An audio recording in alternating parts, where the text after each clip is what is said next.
9 secondes 27, jamais un être humain ne pourra aller plus vite sur 100 mètres. Du moins, c'est ce que prédit une étude scientifique. Ce serait une sacrée déculottée à la performance la plus stratosphérique que j'ai jamais vue. Ça y est, Usain Bolt est parti. L'Express, le TGV est parti, je pars. 9,58, record du monde. 9 secondes 27, ça placerait un bonhomme à peu près ici. Bon, je reste vigilant sur ces études qui prédisent un chiffre ultra précis. Certaines ont eu la lucidité de prévoir la limite humaine autour de 9 secondes 70 avant que ce monsieur vienne gentiment leur remettre les idées en place. Oui, il paraît imbattable, mais c'est difficile de croire que dans 100 ans, 1000 ans ou 10 000 ans, jamais un être humain ne sera en mesure d'aller plus vite. On est tellement habitué à voir des records du monde, c'est dur d'imaginer qu'il arrive un moment où la barrière devient infranchissable. Le record qui paraît infranchissable, c'est celui d'Usain Bolt. Est-ce qu'il sera battu un jour? Et si oui, comment un être humain pourrait-il faire mieux que 9 secondes 58? Le monde entier est d'accord pour dire qu'Usain Bolt est le GOAT. Et pourtant, rien n'est moins sûr. Dans ce nouvel épisode, on va s'amuser à explorer les limites du corps humain et naviguer aux confins des capacités de notre espèce. Je vous souhaite la bienvenue sur Gradin et comme d'habitude, on se pose une question sur le sport. Croire, mais oui, un être humain a déjà parcouru un 100 mètres en moins de 9 secondes 58. La preuve.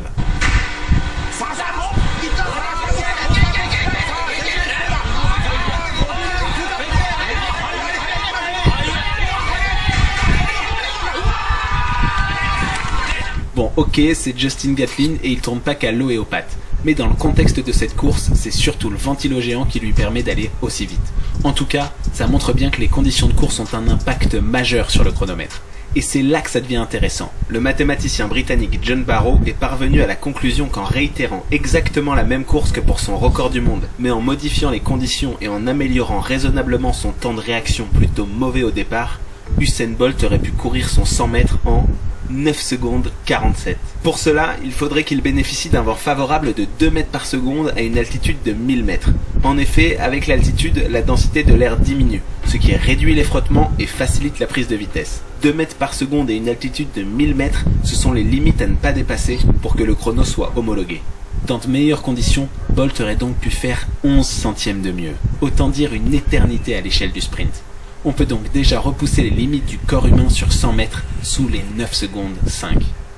Et 9 secondes 5, c'est même pas le temps qu'il te faut pour t'abonner et poser un petit like. Ça fait super plaisir et ça m'aide à propager.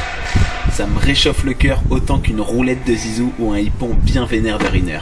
C'est bien le record du monde, il faut des capacités physiques extraordinaires qui relèvent presque du miracle. Disposer d'une génétique hors du commun est un préalable si on veut un jour pouvoir tutoyer les sommets des capacités humaines. Bolt est l'incarnation d'un miracle génétique. Son corps est une machine de guerre, construit pour la vitesse. Ses atouts sont nombreux. Du haut de son 1,96 m, Bolt n'a besoin que de 41 foulées pour parcourir la distance qui le sépare de la ligne d'arrivée, contre 45 en moyenne pour les autres athlètes. Sa fibre musculaire est absolument hors norme, et les scientifiques s'accordent pour dire qu'au-delà de sa taille, c'est la puissance phénoménale de ses muscles qui fait la différence. Pour courir vite, il faut non seulement avoir une fréquence de foulée rapide, mais il faut surtout appuyer le plus fort possible sur le sol à chaque impact. La plupart des athlètes appuient sur le sol avec une force équivalente à 3 fois leur poids. Les jambes d'Usain Bolt, elles, frappent le sol avec une force de 450 kg, soit 5 fois son poids. Alors, est-ce que ça voudrait dire que c'est... Eh bien, je vous disparaître, le corps de Bolt n'est pas parfait. D'abord, il est largement moins aérodynamique que l'être humain moyen. Et oui, sa grande taille n'a pas que des avantages. Des chercheurs se sont même rendus compte que pendant son record du monde, 92% de l'énergie développée par Bolt a été annulée par la résistance de l'air. Mais son défaut le plus dingue, j'en revenais pas quand j'ai découvert ça, c'est qu'il a une scoliose. Et au fil du temps, cette scoliose a déséquilibré la symétrie de ses jambes. L'homme le plus rapide du monde a une jambe plus courte que l'autre. Sa jambe droite est plus courte d'environ 1,2 cm que la gauche. Il n'est donc pas trop risqué de penser qu'au cours des siècles à venir, la génétique nous offrira au moins un autre miracle en mesure de combler les infimes défauts de Bolt. Par contre, il vaudrait mieux que le miracle arrive dans pas trop longtemps quand même, parce que le temps et l'évolution physique de notre espèce jouent en notre défaveur. Je m'explique. Aussi extra puisse paraître, sont arrivés à la conclusion que cet individu préhistorique met bien de la même 28 km/h de plus que la vitesse d'Usain Bolt lors de son record du monde. En reportant cette amélioration, le monde est largement corrélé à l'évolution du matériel. Le 100 mètres ne fait pas exception. Depuis la fin du 19e siècle, il a connu deux bouleversements majeurs. L'introduction officielle des starting blocks en 1948 et le changement de revêtement de la piste à la fin des années 50. On est progressivement passé du sable à des revêtements synthétiques permettant à l'américain Jim Hines de franchir pour la première fois la barrière mythique des 10 secondes en 1968. Mais alors, quels spécialistes sont persuadés que Bolt n'était pas très doué dans ses choix vestimentaires? Et je parle pas ici d'un problème de style, là-dessus rien à redire. Non, je parle d'un problème d'aérodynamique. Bolt était plus à l'aise dans des débardeurs amples, et à en croire certains spécialistes, il aurait pu gagner quelques millisecondes voire quelques centièmes s'il avait choisi des vêtements proches du corps, comme la plupart des autres athlètes. Pour le reste, il est difficile de prédire quelles seront les futures innovations technologiques qui viendront bouleverser l'art du sprint, ou lesquelles seront homologuées. Il suffit de regarder les récits le demi-fond ou le marathon, il y a fort à parier que la Fédération internationale d'athlétisme aura des décisions difficiles à prendre sur ce sujet dans les années à venir. Plus globalement, le sujet du matériel est extrêmement complexe. Il implique de se confronter aux limites de la technologie et non de l'être humain. C'est une question d'éthique du sport qui n'a rien à voir avec le corps et la biologie. La seule hypothèse que l'on peut faire, c'est que le matériel ira dans le sens d'une amélioration de la performance. D'autant plus que les conditions dans lesquelles Bolt a réalisé son record du monde n'ont jamais fait l'objet de débats comme ceux qu'il y a pu avoir avec les combinaisons en natation, par exemple. 4. L'entraînement.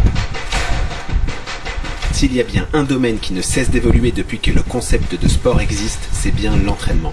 La musculation, la santé, la diététique, la préparation mentale, la technique, autant de domaines en mutation permanente qui devraient permettre de continuer à grappiller des centièmes. L'incarnation actuelle des méthodes innovantes d'entraînement, c'est Marcel Jacobs, le champion olympique en titre. C'est parti, avec Jacobs c'est pas mal, au couloir numéro 3. Jacobs c'est bien avec le retour de Fred Gurley. Jacobs, ce sera Jacobs, champion olympique. 79 record d'Europe. Au-delà de son tour 9 secondes 58 sans être un bourreau de travail et en respectant une hygiène de vie correcte.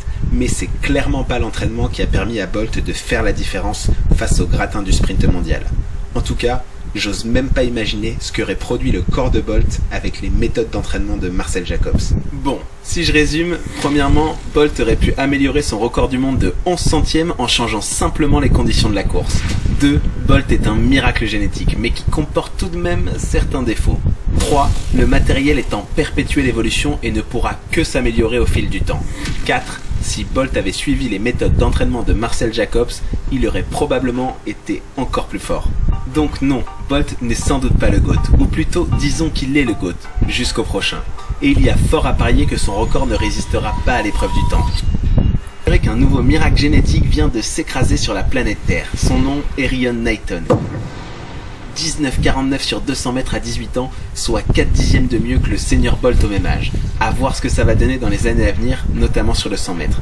Mais pour nous autres, fans de sport, reste plus qu'à confortablement nous installer dans les gradins des prochains grands championnats et prier fort dans l'espoir de revivre au moins une fois dans notre vie les émotions que ce grand monsieur nous a procurées.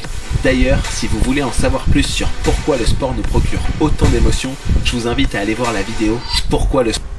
Abonnez-vous à la chaîne, c'est très nécessaire. Je vous aime beaucoup. Au revoir.